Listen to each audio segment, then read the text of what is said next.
people usually don't truly start to question the world or start to work on themselves until they suffer, right?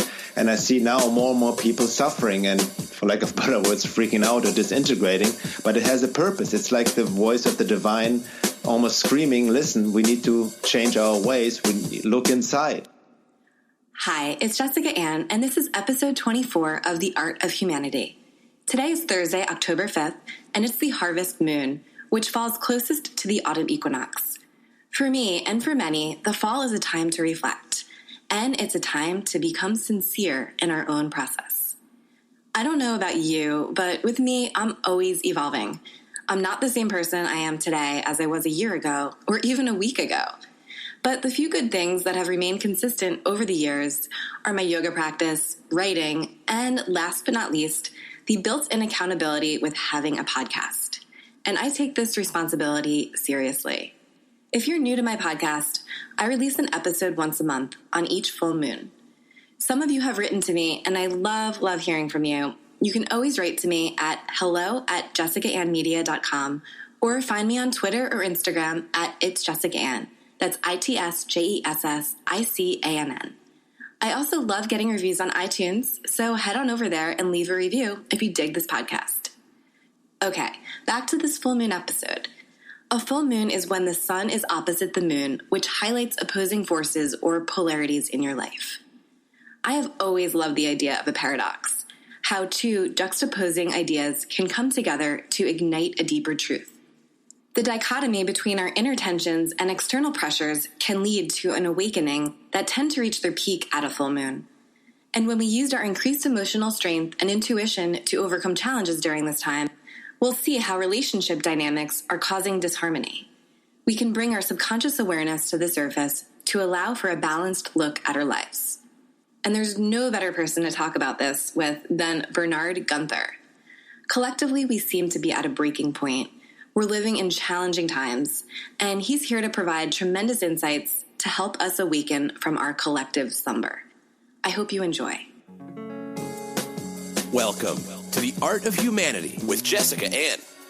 Listen for fresh perspectives with artists, leaders, authors, and entrepreneurs. Explore creativity and consciousness. Evolve your business with The Art of Humanity.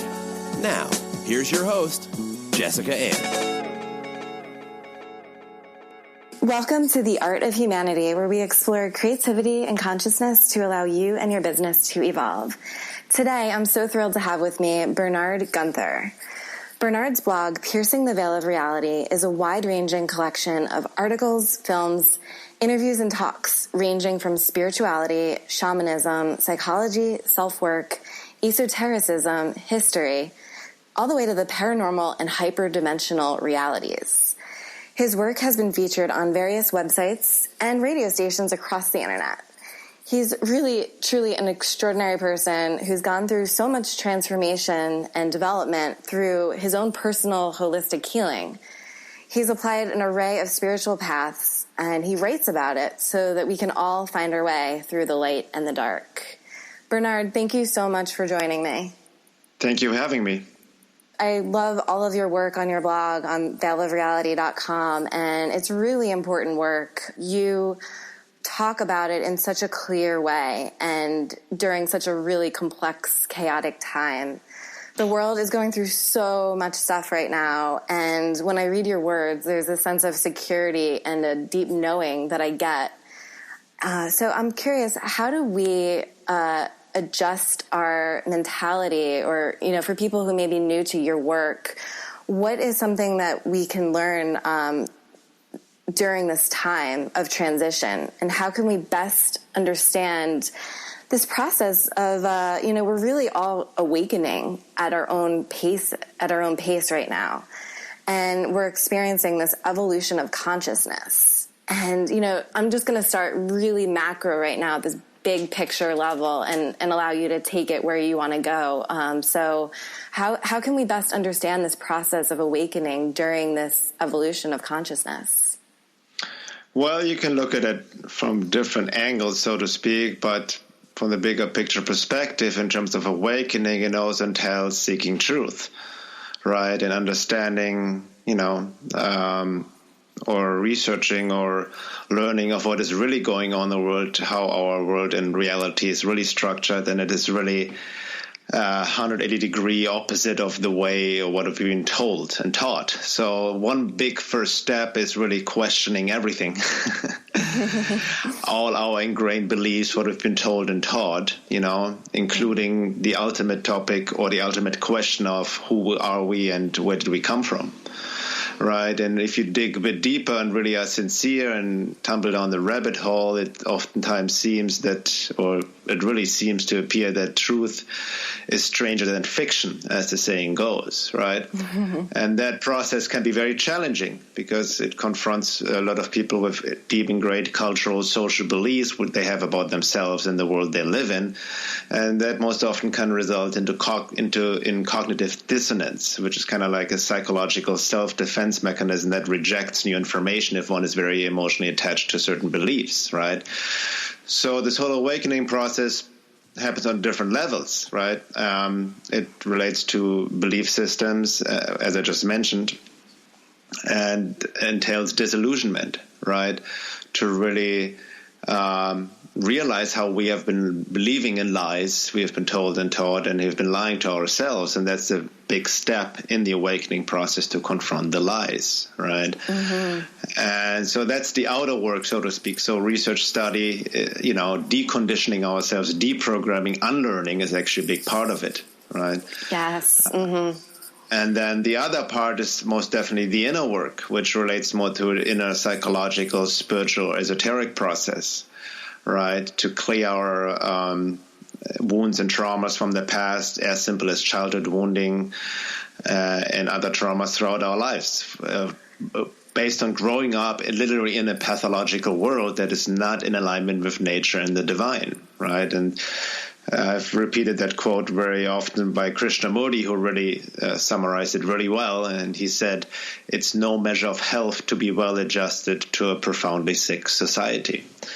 So, in this process of awakening, we also need to question, what does it mean to awake, right? Awakening goes beyond an intellectual understanding, but it's more an embodiment process. And this embodiment process, from an esoteric perspective, relates to soul embodiment, because the root word of embodiment literally means a spirit invested in the flesh. And that ties back into the great work and what all the ancient esoteric teachings have talked about, right? Of finding our way back home, so to speak, right? In alignment with divine will, the divine within ourselves. There's nothing religious authority outside of ourselves, right? Because religions are part of the whole problem. They have dogmatized this whole knowledge, right? So it's really also about getting into our bodies, right? And clearing out everything, any stuff that's just stuck there, and finding essentially our inner voice, inner intuition, inner guidance that aligns us with who we truly are, not who we think we are, right? It's a twofold process. It's kind of like the work, the seeking truth of within and without. And it's also a process that's different for each, because we're all different individuals with different lessons to learn, different talents to develop, and all of that. And that's right now, we are in this, what I call the time of transition, and all of that is being heightened even more, and it's rising exponentially. So true. And it's so important to be in that place to allow the embodiment and that just the state of being to happen. And you're such a wealth of knowledge and information. And I think you posted something about Philip Shepard, which led me to him. Thank you. And I actually interviewed him nice. Previously on The Art of Humanity. And he talks about the work of embodiment and in his books. And the more that I'm reading, the more I'm realizing that these things are legit. Everything that we talk about in this esoteric sense, the more we start to dabble in these mystic practices, we realize that it's backed in science. It's an alchemical process of inner transformation that, just a few years ago was seen as this, out there stuff, like the movie, I don't know if you've seen the movie Doctor Strange, but, it's these people who have kind of gone off in these other dimensions, and then they come back and bring the information to, humans to people who are living in their minds, to know that it's okay to feel into our bodies. So, how do we allow this inner healing process to transpire? Because we're all hearing this information right now at different points in our life. As we all take responsibility to our own healing process, what are some ways in which we can do this during the alchemical process? Right. That's a good question. I just wanted to address what you said before in terms of, what you talked about Philip Shepard's work, whose work I definitely can recommend, especially his book, New Self, New World. It's a great introduction to the whole embodiment process, right? Yeah, and we talk about it a lot in the previous episode. So thank you for that introduction. I appreciate that. And But what you said about science, even the esoteric teachings, the ancient, it's a science. It's an esoteric science, the wake-up process, this awakening process. It's not some woo-woo stuff based on just superstition and belief. And yes, some of that has been distorted. There's woo-woo in the so-called New Age, right? There's a lot of this truth mixed with lies, but the deep esoteric teaching is literally a science that you can verify for yourself if you truly engage in this work. And every true esoteric teacher, be it like Gurdjieff, whose work I like and have studied, or Sri Aurobindo from Integral Yoga, all these mastered and enlightened beings literally tell their students, don't believe anything until you have verified it for yourself. So it's, that's the whole basis of science. You can verify it or not. So if you engage in these practices sincerely, you can verify it for yourself, but it's an internal verification, right? And back to your question. So what was your question? How can we engage in this process as individuals or? Exactly. Sorry. Yeah. The listeners who may be hearing this, how do we even engage in this process? Yeah. Well, just on the very basic practical level, it's really like getting out of our heads more, right? And simplifying life, especially in this day and age with all the craziness going out there and all of that. I see it in my own life. It's about simplifying. And by that, I mean simplifying. I don't mean just to live in poor conditions. I'm not necessarily talking materialistic terms, but simplifying your way of quote-unquote being or thinking, right? And not giving into our mechanical behavior, especially this day and age with the technology, which is great. That's why we're doing this interview here over Skype, and it connects us over social media, and it's beautiful to network. But at the same time, we have gotten really addicted to these devices, right? To the smartphones, constantly needing to check our messages, and it kind of on the side effect also diminishes our attention span more and more, so we cannot really focus on one thing. We're a bit distracted by stuff all the time, so it's really more about disconnecting from that as well and spending more time like on a simple manner just in nature, right? Or having a consistent body-mind practice that I can highly recommend, like be it yoga, meditation, or qigong, which I like, or conscious dancing, but really consistent. Like I found it's better to, for example, meditate or do yoga every day for just 15 minutes instead of going to one yoga class for 90 minutes a week, right? Because if you do it consistently, that internal focus really starts to, on a physical biochemistry level, literally starts to rewire your brain. And you automatically, even on a physiological level, are able to calm down more, get more into your parasympathetic nervous system, and you don't become so reactive. That's the whole problem in this world. People are so reactive, right? They get triggered very easily. There's polarization, especially in this day and age, liberals versus conservatives and all of that, and everybody's upset, and it's really not feeding into that chaotic reactive frenzy out there, and just staying grounded and embodied. And that means literally also just not being that reactive, but keeping your center within.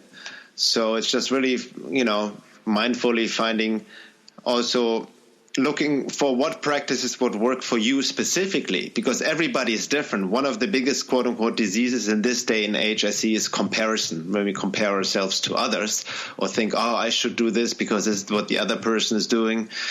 it's great to be inspired, to get inspired by others, in a sense, but still we need to find our own way. And what I've noticed, because I've been working with individuals one-on-one for 15 years in coaching or body work, what works for one may not work for another, right? So I help my clients to tap into their own intuition and empowerment and their own personal guidance, right? I never actually tell my clients what they should do, right? I can give suggestions here and there, but I want them to take the responsibility really to tune into their own intuition.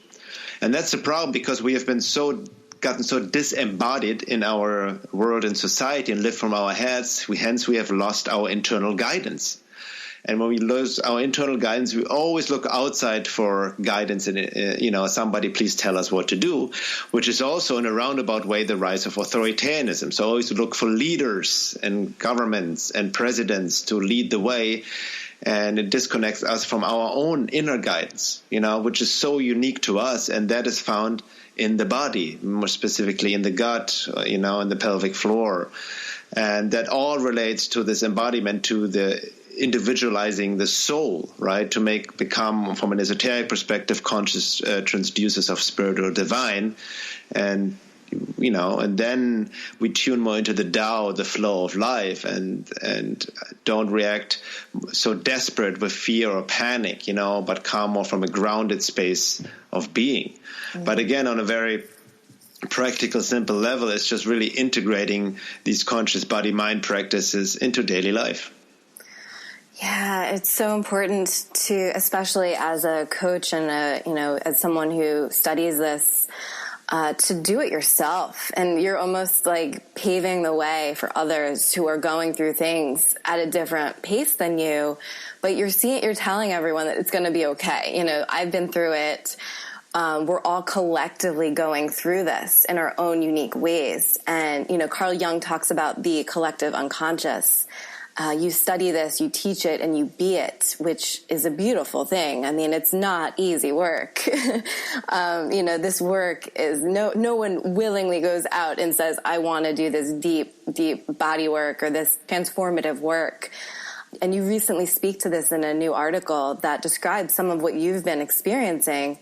You wrote a disclaimer at the beginning because it's not a 7-second attention span. On Facebook. Yeah. And none of your work is. The world is experiencing something that you can't sum up in 7 seconds. It's not any Instagram meme. And, reading your words and knowing you've been going through this for so many years, it's reassuring to know that there's a purpose behind this madness. And in your work, you seem to have such a profound mindset, and it's a bit unconventional to some. To me, it makes sense, and I love it. I love reading your stuff, and I want listeners to learn a little bit more about maybe the purpose behind the madness, seeing the bigger vision, the high level, macro level of what we're experiencing today and how it pertains to us as individuals and the collective as a whole. Well, it's like we're going through a major shift, which again I call the time of transition, or I even haven't coined it, but that's a lot of other prophecies, mystery schools, and esoteric teachings have hinted in this day and age. In Gnosis, it is written by Boris Moraviev, this is the time of transition. So there's a lot of upheaval, right? And I just published an article yesterday called Climate Change and the Time of Transition, and it is a very, very different view on climate change, which most likely will trigger a lot of climate change fighters out there who believe in man-made global warming or climate change. But there's something much, much bigger happening here, and has happened many times before to ancient civilizations, none of which we can read about in our official, history book, so to speak, right? Because the history we've been told and taught in our through our official institutions is not the truth. So time is cyclical. So we are in another opportunity of a bigger shift, and the Earth is going through our own ascension process. Something bigger is happening, and that manifests also in the climate or Earth changes and weather changes, and also our own internal level of being and our actually disalignment with nature and our true selves is then also manifested in this whole upheaval and extreme weather. right? So we see it like it's almost like a wake-up call, a big wake-up call, but not necessarily to be more environmentally conscious, which goes without saying, but to really do the inner work, right? And there's an esoteric axiom, excuse me, that states, people usually, and I'm paraphrasing, people usually don't truly start to question the world or start to work on themselves until they suffer, right? And I see now more and more people suffering and, for lack of better words, freaking out or disintegrating, but it has a purpose. It's like the voice of the divine, almost screaming, listen, we need to change our ways. We look inside, right? Do your inner work. Align with the higher force, with the frequencies, with the higher frequencies. And that is not an easy process, especially at the beginning, right? Like you mentioned as well, it entails deep shadow work, confronting a lot of stuff within ourselves, we don't like to look at, but we would like to externalize and blame others for, right? So it's all about taking full self-responsibility for your life and everything. And even with my own work, the only reason really I got into it and started writing and doing what I'm doing is because I suffered. Because in my early 20s, I didn't fit into life. I was dealing with despair and depression, right, and suicidal tendencies until I realized one day I need to figure myself out. What is going on with me? Who am I? What is the world about? So that was out of the suffering, right? It was just the cry of the soul. And then I also realized that depression is actually a cry of the soul and not a disease or illness, or far from a mental illness as social, official culture and society likes to make us believe, and then gives us pills to suppress it and just make us feel better. But actually depression and not feeling good and not being able to fit in is actually, ironically, from this deep esoteric perspective, a healthy reaction of an intact spiritual immune system. It means there needs to be an adjustment within. Right? Mm-hmm. And again, I'll refer back to the quote by Krishnamurti, it's no measure of health to be well adjusted to a profoundly sick society.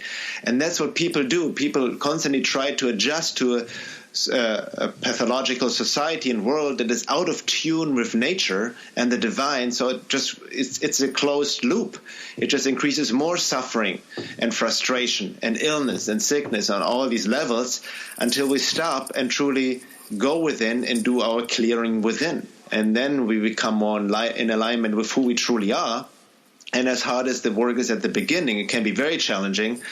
And there are different levels, like to cross the first threshold, that's really the hardest, as it's written in esoteric science, right? Because it really requires the death of the ego personality we identified with, that conditioned personality. A lot of people identify with a lot of desires, wants, and needs they think they have that are not even their own. They've taken on conditioned or programmed into them from growing up, from education, public education, which is more like programming, from media, from their parents, from society, religious programming in general, right? So a lot of people are not themselves. They identify with the personality of them, think that's their true self, but it's not their true self, right? Mm-hmm. So it's all about this deconditioning, unlearning, to really find who we truly are and find this true center. And then after, there comes definitely a time where there's light at the end of the tunnel. And then we can truly actually experience true love, true fulfillment, right? And true joy and happiness that actually doesn't depend on anything external, because you have found the source within. I so relate to your story, because like you, I'm really emotionally sensitive. And, from a young age, I've always just felt the world is so harsh and, and it's so important to really tune in to that sensitivity. And like you, I suffered from depression and anxiety a while ago. I don't really ever share this, publicly, but, I went through all of that, and hearing you say that depression is a cry from the soul, it's so reassuring to know that, those that are extremely sensitive are like reaching deep within their soul to find something meaningful that they can latch onto. And I think it's so beautiful that we can find other like-minded souls out there through the internet and connect with them to know that we are not alone. And, there are some downsides to technology, but the beautiful thing is it leads me to people like you who have been so transformative and helpful in my journey.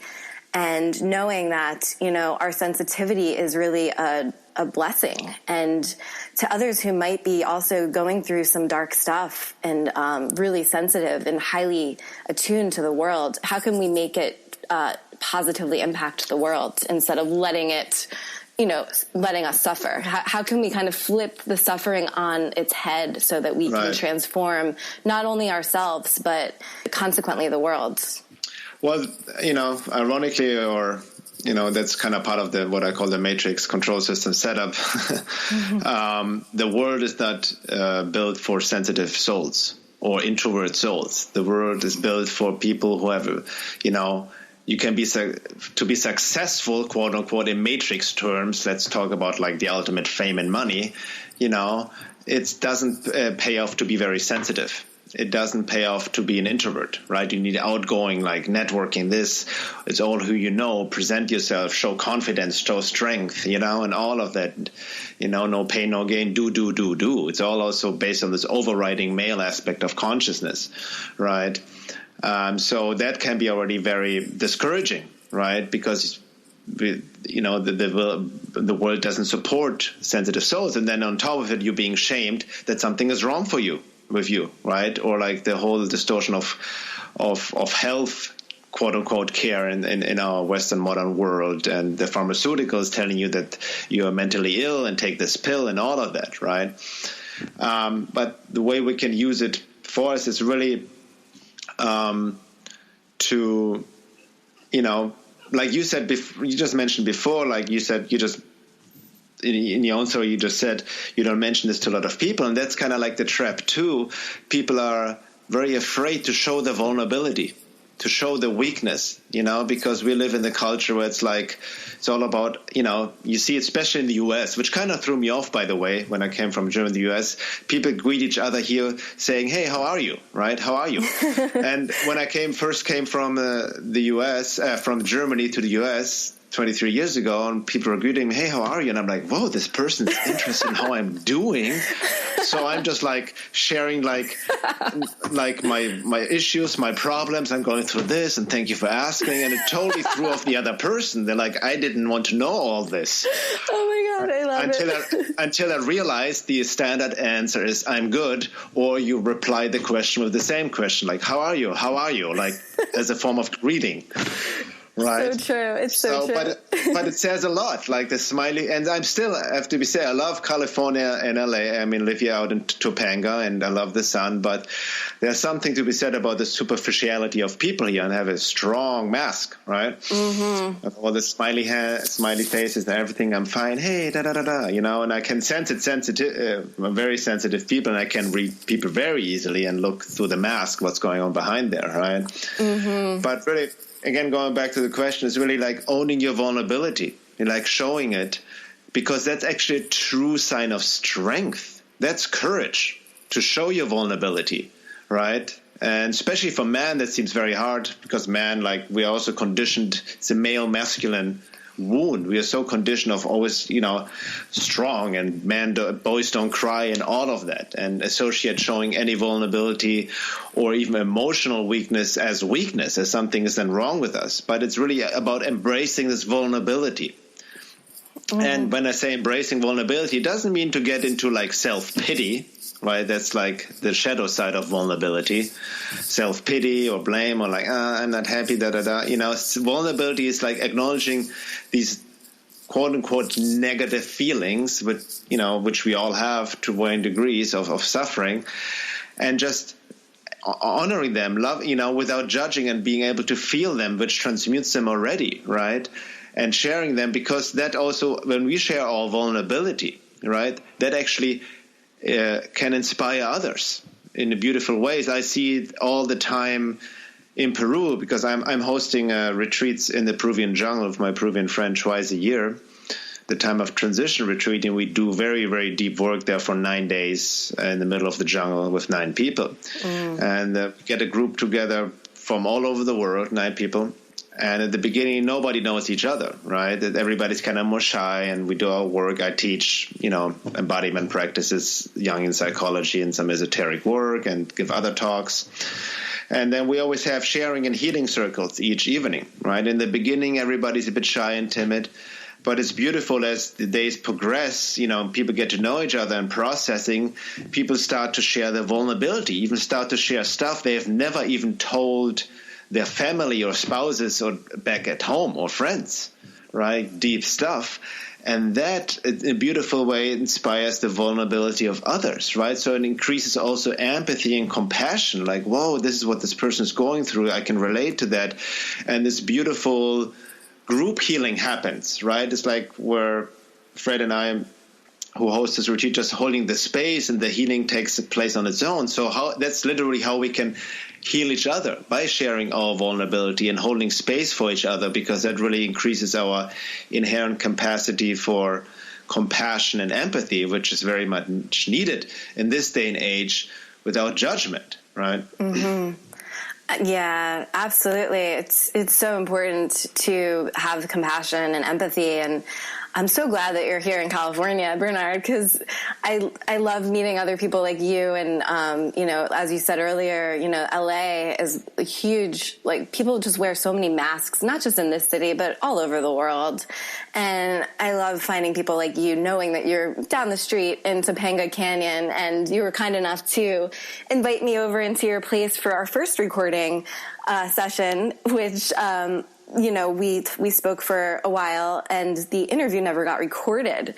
And I have no idea why. This was during a time when, I'm still transitioning to the West Coast. A lot of weird technological glitches happened during this time of my transition from the East Coast to the West Coast. And, finding like-minded people like you have helped, and, knowing that, there's this certain futility of personal will in this day and age. And I kind of just look back at that time of my life, and I still look back, and I'm still somewhat experiencing this transition as an initiation.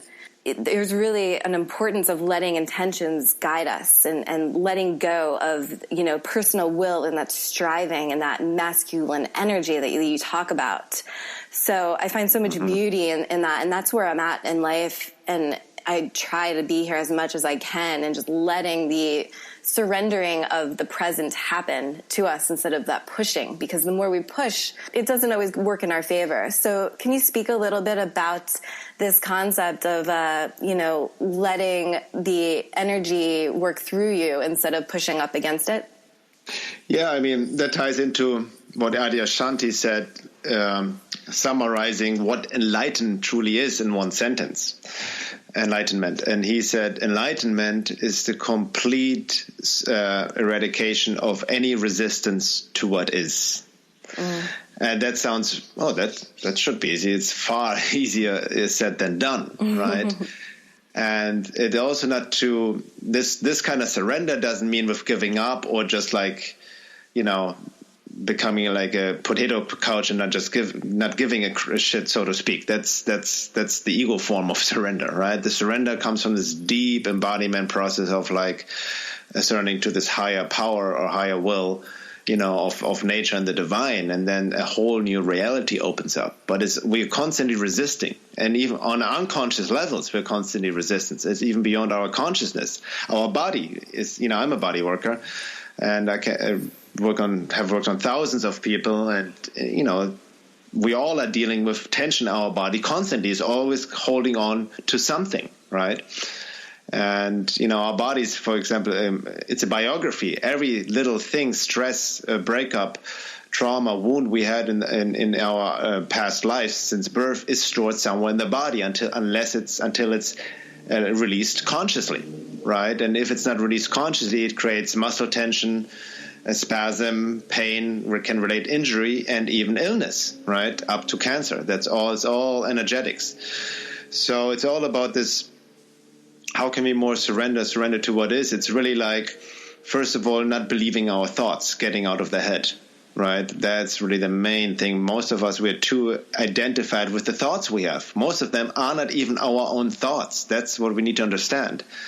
They can literally be records playing, so to speak, from past, based on conditioning and programming we've taken on, or literally being interject from others. Sometimes if we are around other people, energies intermix and we take on their feelings or thoughts, and then they are not our own.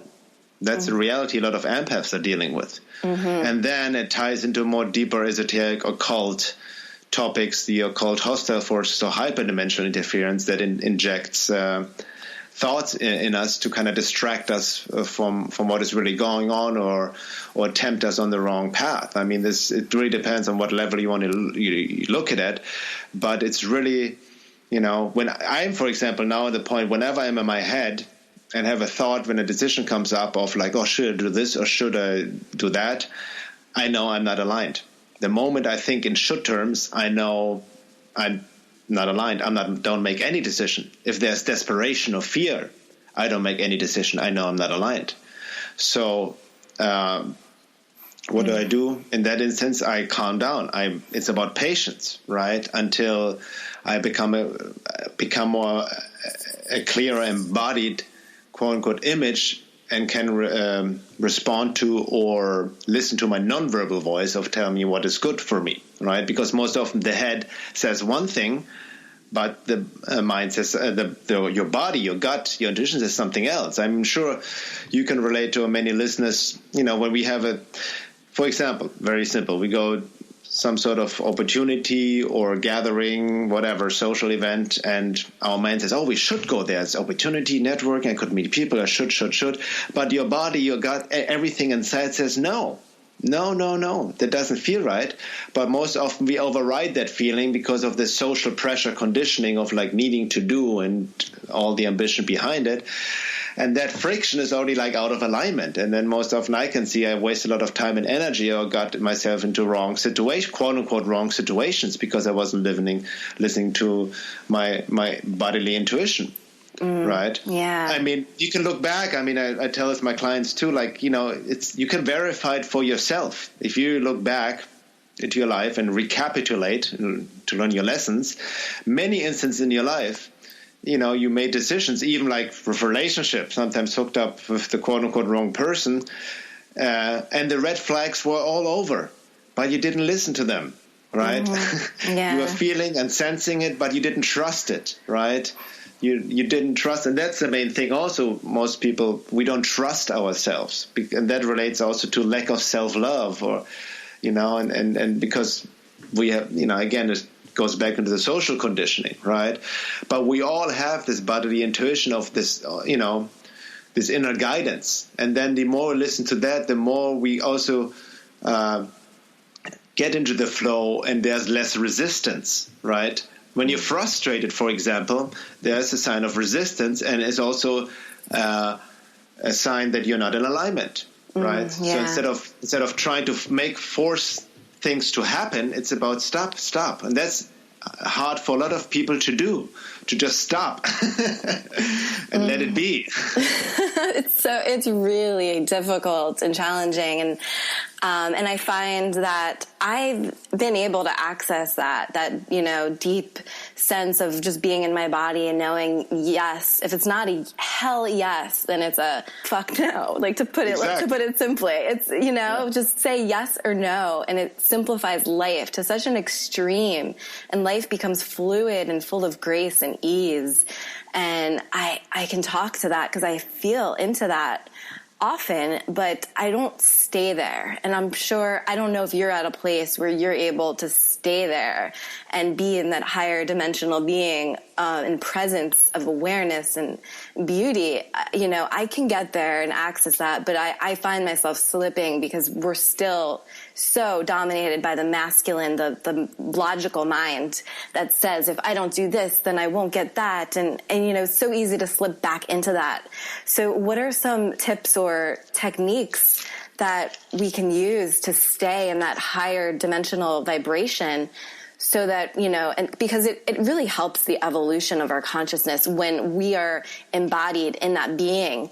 It's not only inner work, but it helps and guides the world's transformation. So it's important for all of us to do this deep work. And what are some tools or techniques that we can use to stay in that place and And I asked that question knowing that, we're all meant to come in and out of that at our own pace and speed. But, I want to hear kind of anything that you can suggest that will help us embody that state of being. Mm-hmm. Well, first of all, for the record, I'm certainly not always in that higher dimensional space all the time, because that would entail enlightenment. Right. So me and you both. Yeah. I have my down days. I'm still in my own process. I'm learning my lessons and whatnot.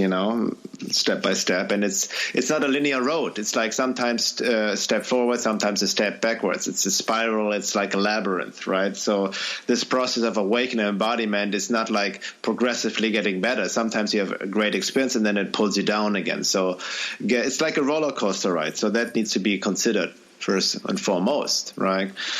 Like we talked, I don't know if we talked in this interview just before we started the recording, like a few weeks ago, I was definitely in a downward spiral, during the eclipse, and it really took me down with feelings of really sadness, loneliness, and, just not feeling good in a way I haven't felt good in a long time. But, what I've learned is really not to fight it and sometimes not resist it. So I just knew okay, I just need to be with it and sit with it and just let it be, right? Not overthink it, not overanalyze it, and sometimes do something good for me, for myself, we sometimes forget as well in our process, with plucking out the weeds is to water the flowers as well, to really do something what gives you joy, something joyful, where your inner child, the joyful child, can respond to, right? For me, it's, for example, water. Especially it's been very hot lately, I've been going to the beach every day. And when I go into the water, I regress to the little child. It's just, I giggle. I love it. It's just my medicine, right? So it's like that innocence of the inner child also to connect to that, sometimes when you're down. And sometimes when you're really down, as it happened to me, we cannot do anything. Like I wasn't even able to do my yoga, qigong practice. It just took me out, right? So I surrender to it. I watch a movie. I'm not avoiding it. But I'm also not fighting it. So sometimes we just need to feel these emotions too, right? That's very important. Instead of fighting the emotions when they come up, just loving what arises. That's also the true meaning of love or self-love. It's not about constantly self-talk of positive affirmations or forcing yourself to think positively, which is the complete new age distortion of love and whatnot, but loving all parts of yourself, even the so-called quote-unquote negative, which you judge yourself for. Many of us are too hard on ourselves, and we have dealing with guilt and shame and all of that, right? So it's really true acceptance. That's also the surrender to what is, right? True acceptance of what we feel. And just, if you feel sadness, sometimes, okay, I'm going to feel this, feel into it. And then maybe tears come up, as has happened with me, and you cry a little bit, and that's great. And then the release happens, and it's beautiful, right? And then you have kind of like that kind of raises your frequency, ironically, right? That's in order to anchor the higher frequency and stay on this higher vibration. We need to also embrace the shadow side, make the darkness conscious, to clear our vessel, from all the stuff we have suppressed, denied, or avoided, to clear that by experiencing it and feeling it in order for the higher frequencies to be able to anchor themselves. Right? That's the whole point of shadow work. You have to empty the cup before it can be filled again. Right. Absolutely. Yeah. It all comes down to, the salt water, sweat and tears really purifying our bodies. And I think there's so much simplicity to that concept. Instead of consuming and getting more information and eating and quote unquote tuning out, we really just need to purify and detox. And there's such a beauty and an awareness to that process that is important. And I find that I'm not able to go to those levels of physical awareness where I was previously. For instance, I ran a marathon at one point. There was so much detoxifying and in my previous life on the East Coast. I would run a marathon. I would do crazy amounts of yoga, and I just kind of went through this period of purging and sweating And now that I'm here, you'd think that I would be like that out in California, where, everyone is into the healthy lifestyle. But I came here and like you said, it's not that I'm a couch potato, but it's like this feeling of like subtle body work that I'm doing in a different way that I'm just allowing myself to surrender into. And, and I feel that I'm doing deep work, but just not in a physical way. Is that part of the process, or can you speak to that? Absolutely. And a matter of fact, embodiment, again, the root word means spirit incarnated in the flesh. That's the true definition. So we're talking about the spiritual work of embodiment. You can be in touch with your body and be like an amazing athlete, but not be embodied in that esoteric sense. And a matter of fact, I now have some clients and a lot of people who are addicted to working out the physical aspect, even the physical aspect of yoga. They're going to gyms, they're running, but they use it as an avoidance to dissociate even more, to build more armor, muscle mass, to even makes them even more desensitized from everything. And then they get hooked on the endorphins or to the physical body image, which is a whole other topic, right? The body image conditioning, especially for women in this day and age, based on official culture, right? So, but, if embodiment would just mean to get physically shaped, then any professional athlete or Cirque du Soleil acrobat would be completely embodied in enlightenment. That's not the point. Same reason why with yoga, just becoming more flexible is not the point. I mean, this whole yoga, that's a whole topic on its own, but the way yoga is being portrayed here in the West is very much a distortion, very superficial version of what yoga truly is about. The physical practice of yoga is maybe only 0.5% of what yoga is about, which yoga meaning union with the divine. It's about a work towards self-realization as a deep esoteric work. And the ancient yogis who came up with the physical asanas yoga practice simply just came up because they were getting tight sitting in meditation, just wanting to loosen up their body, because the body is the mind that calms down the mind. That's all what yoga is. And nowadays we have run it into a physical practice, to get in shape, to get tighter butts, whatnot. I don't know. I'm not judging it. Better than not doing anything. And there's a lot of value in that. But again, it's way more, right? That whole embodiment process than just the physical aspect. And again, we can also, so sometimes, like getting back to your question, sometimes it's more internal, subtle process, and it's not too much about the physical aspect of it all, right? Or feeling the subtle energies within. I'm so glad to hear you say that, because, there's still that conditioning that says I'm being lazy and what am I doing? And it's really ironic that, I'm here and I wanted to, continue being healthy. And it's not that I'm not healthy, but I feel like I went through that process previously in a previous lifetime ago. So I'm almost okay to not be attached to that physical body, but to integrate the knowledge of that deep physical work that I've done previously into the knowledge that I'm obtaining through my subtle body today and now, and using that deep work throughout my day and tapping into it when I need to, but being okay with not being attached to that amazing physical six-pack abs and all that stuff. The yoga that you talk about, I totally agree. And because there's such a purity to yoga that is the antithesis of how we see it portrayed on social media. I'm tuning into the energy of my being and my core. So my question for you is, what do you do on a day-to-day basis that helps you move the energy through your body that maybe listeners can look up or research more that might work for them? So basically every morning, like I just did before we had this interview, I do Qigong every morning, which is a beautiful self-healing modality or body-mind practice I can recommend to anyone. It's more of a yin practice. That's what I'm missing. This day and age, more yin, more like based on the feminine principle, more slowing down. Yes. And there are many different forms of Qigong, and unfortunately there are not as many classes, far from as many classes as yoga out there with Qigong. But people can, look it up, take workshops. There are great books out there and DVDs. There's so many different lineages and forms, and I've practiced Qigong now over 10 years and kind of made my own form out of it. So I do that in the morning.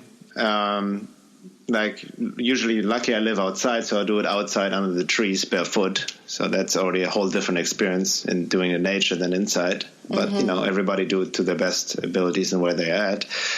So I do that, usually 20 minutes of Qigong. And then my body's also relaxed, the energy's down in my pelvic floor, I'm just out of my mind. And then I do meditation. I literally just sit and meditate. And the way I meditate is, focus on my breath. And first I really just feel my body. I just want to feel all the sensations, right? And really what's going on. Is there anything off? And I've gotten really sensitive. I'm being able to feel even my energy centers, my chakras, see what's going on there. And then just feel without trying to change anything, without trying to analyze, just feel, just the awareness, putting the awareness there already changes a lot. Right. And then, as always, thoughts come in and out, but I don't attach to them. They just creep in. Right. And if I get lost, I simply bring it back to awareness, to the breath. And I work also then with intentions, whatever's going in my life. I work with prayer, actually. Not prayer in terms of begging what I want, but prayer of really connecting to source, to my higher self, to the divine. Right. And I work with intention. I have this intention, not. I believe of intention is more like you give more freedom of letting things happening without a certain way of how you think you want things to happen, with this whole idea of money, as opposed to manifesting, for example. So I've worked with certain intentions, right? I like to do this or that, and give over, at my stage of my life, it's all about thy will, not my will. It's all about, for me, aligning with divine will, this higher will, and being this vessel, transducer, conscious vessel for divine will, right? And doing my work. And it's not about me and what my ego think it wants. So again, that's also that surrender, right? And letting go of the illusion of control, really, which is really an illusion. So that's my daily practice. And that, it really depends. Like sometimes I'm not a machine. I'm not a robot. Sometimes I'm not feeling that much aligned in the morning or that motivated. Then I maybe do only 5 minutes or 10 minutes of Qigong, followed by 3 minutes, 4 minutes of meditation. Sometimes it's longer. Sometimes I'm into it. I do literally a half an hour of Qigong, followed by half an hour meditation, a full hour. But the point I realized, like I mentioned before, consistency is the key. Right? Mm-hmm. That really trains. It's because it's cumulative every day. Of course, when I'm traveling, something else happens. It's not happening. I'm not forcing it either. But what I've noticed over time, at the beginning, you need a certain discipline, right, to start it going. But now for me, there's no discipline needed anymore.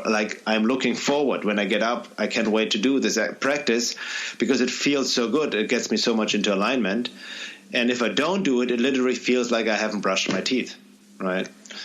So, that's my practice. And then I start my day, in the morning, I do my writings, I catch up, whatever, everyday responsibility, right? And then I see my clients. And then usually in the evening, I have a yoga practice, but also just maybe 20 minutes, 50 minutes at the most, half an hour. I do yin yoga, also more the yin form of staying in the stretches for a long time, stretching the fascia, the connective tissue, right? So... And then, I go on hikes. I go as much as I can into the ocean, the water. That really, salt water, cleanses the aura, the energy as well. It's great. Little things like that on the consistency, right? And then I actually go to yoga class once a week. I have a great teacher. I like her work. She's very creative. And it's more it's not power. I'm not into the power yoga stuff. It's more like Iyengar, structural yoga. Mm-hmm. And I do that once a week if I, go to class. And then I go to 5 rhythms class as well, dance, conscious dance or ecstatic dance once a week, just to sweat it out on the dance floor. So that's all I do. I don't go to gyms. I haven't seen a gym or lifted a weight, in 25 years. None of that. Yeah. So...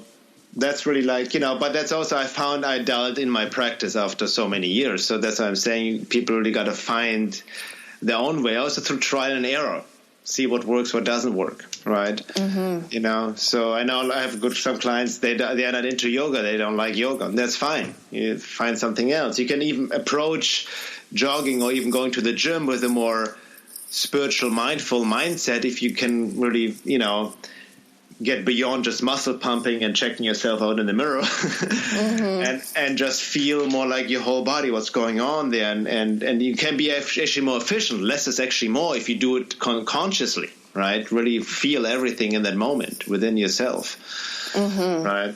So that's it. But that's what I can suggest. That's my practice in a nutshell. And I love that you practice what you preach, and then you educate us through your website, and it's veilofreality.com. A warning if it is not for the 7-second attention span, because each article is like its own book to its own. And it's if you want to go deep down that rabbit hole, visit veilofreality.com. And Bernhard, where can listeners go? Where else can listeners go to find you or learn more about what you're up to in the world? Well, like you mentioned, veilofreality.com is my main website. All of my blogs, free ebooks, articles, also interviews and webinars. I've done lectures, as well as, all the information about the retreats we're doing. Time of Transition retreat is on there as well. So, and then there's also a link to my integrative bodywork and holistic coaching website, which is actually my name, bernhardguenther.com, but it's all on veilofreality.com. And then people can read more about my one-on-one work, right? But I do body work. It's very integrative body energy work, and also holistic coaching in terms of just, I call it holistic coaching, more doing deeper spiritual work, psychological work, and impersonal via Skype. And there's a lot to, as you said, to read up on my website, so people can check it out if they feel drawn to it. There's my contact info as well. My Facebook page is there as well, and people can contact me anytime. Thank you so much for joining me, Bernhard. Thank you, Jessica. It was a pleasure. Thanks for listening to The Art of Humanity. Please follow us on Twitter @It'sJessicaAnn. Join us next week with your host, Jessica Ann. Evolve your business with the art of humanity.